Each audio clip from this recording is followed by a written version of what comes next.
தம்பிகளின் உள்ளம் கண்டேனே, நல்ல பாரதத்தில் 4 தம்பிகளை நானும் கண்டேனே. அது நாடகமா, இது நாடகமா, அது நாடகமா, இது நாடகமா.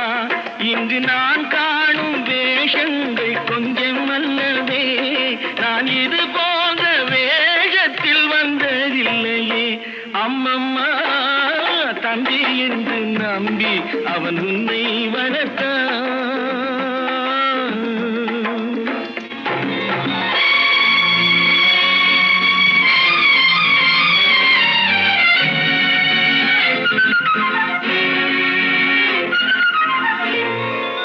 தங்கை எனும் இளைய கன்று தாய் வீடு வந்ததென்று என்னுடைய நாடகத்தில் காட்சி